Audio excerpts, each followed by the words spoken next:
કાંકરોલી તૃતીય પીઠ ગુરુ ગાદીની પરંપરાને જાળવતા મેવાડના યુવરાજ ડોક્ટર લક્ષ્મણરાજસિંહજી સુખધામ હવેલી ખાતે ઉષ્માભેર સ્વાગત કરાયું. સંસ્કારી નગરી વડોદરા શહેરના વૈષ્ણવના આસ્થા તીર્થ વ્રજ સુખધામ હવેલી ખાતે પોતાના પ્રિય ગુરુ તૃતીય પીઠાધીશ્વર કાંકરોલી નરેશ પૂજ્યપાદ ગોસ્વામી 108 શ્રી ડોક્ટર વાગીશ કુમારજી મહારાજશ્રીના આશીર્વાદ યુવરાજ ડો લક્ષરાજસિંહજી પોતાના કાફલા સાથે સુખધામ હવેલી ખાતે આવી પહોંચતા તેઓનું બજાવો ઢોલ મેરે ઘર રામ આયા ઢોલ નગારા શરણાઈના સૂરો શરણાઈ સુરાવલીઓ શંખનાદ ત્રાસા ઢોલ નગારા સાથે ફૂલોની વર્ષા વરસાવીને ફૂલહાર દ્વારા રંગારંગ ઉષ્માભેર સ્વાગત કરવામાં આવ્યું. એટલું જ નહીં, યુવરાજ લક્ષરાજસિંહ તૃતીય પીઠાધીશ્વર કાંકરોલી નરેશ વૈષ્ણવોના સરકાર ડોક્ટર વાગીશ કુમારજી મહારાજશ્રી સાનિધ્યમાં રાજભોગમાં પ્રભુશ્રી દ્વારકાધીશ મો યમુના નિકુંજ હવેલીમાં મો યમુનાજી પ્રભુ પ્રત્યે પણ શાહી રિવાજ પ્રમાણે શાસ્ત્રોક્ત વિધિનુસાર અલૌકિક દર્શન કરીને ધન્યતા અનુભવી હતી. પૂજ્ય શ્રી ડોક્ટર વાગીશ કુમારજી એ યુવરાજનું પ્રભુ શ્રી દ્વારકાધીશ સમક્ષ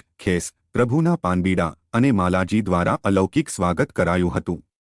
યુવરાજ ડો લક્ષરાજસિંહજી સ્વાગતથી ભાવવિભોર બન્યા હતા. વર્ષોથી ચાલી આવેલી તૃતીય ગૃહગાદી પ્રત્યે મેવાડ રાજવી પરિવારની પરંપરા ડોક્ટર યુવરાજ લક્ષ્મણસિંહજી પધારીને પૂજ્યશ્રી ડોક્ટર વાગીશ કુમારજી મહારાજશ્રીના શત નમન કરીને ચરણોમાં દંડવત પ્રણામ કરીને આશીર્વાદ મેળવ્યા હતા. નિત્ય લીલામાં બિરાજમાન બ્રહ્મર્ષિ પૂજય શ્રી વ્રજેશકુમાર મહારાજ શ્રી ચિત્રજી પર માલાજી અર્પણ કરીને યુવરાજ ભાવુક બન્યા હતા. મેવાડ ઉદયપુરના યુવરાજે વ્યક્તિનું ગુરુ પ્રત્યેનું મહત્વ કર્તવ્ય શું હોવું જોઈએ એ બાબત વર્ષોની પરંપરા જોવા મળી. સુખધામ હવેલી ખાતે મેવાડ યુવરાજે ઉદયપુર કાંકરોલી જેવું વાતાવરણ અનુભવીને ભાવુક બન્યા હતા.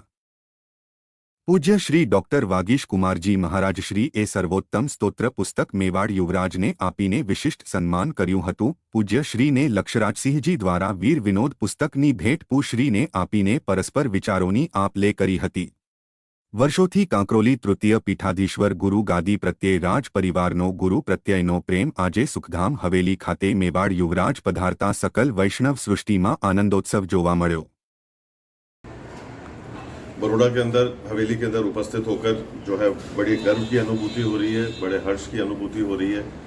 गुरुओं के अंदर, गुरु के चरणों के अंदर जो है वो हमने हमारी उपस्थिति को दर्ज करवाने का मेरे को मौका मिला. जो हमारे पीढ़ियां, हमारे पुरखे जो है जो करते हुए आए गुरु का मार्गदर्शन लेने के लिए, इससे अच्छी हमारे लिए कोई और बात हो नहीं सकती थी. कोशिश यही रही कि जो विरासत से और परंपराओं से जो चीज़ें मेवाड़ करता हुआ आया है उसी का आज निर्वाह जो है हम लोगों ने किया है. और गुरु के चरणों में उपस्थिति दर्ज करवाकर बहुत ही अच्छा और बहुत ही ऊर्जा जो है जो उन्होंने हमारे के अंदर जो है वो भरी है, उसी के लिए हमें पुनः गुरु के चरणों के अंदर कोटि कोटि नमन और कोटि कोटि वंदन जो है वो करता हूँ.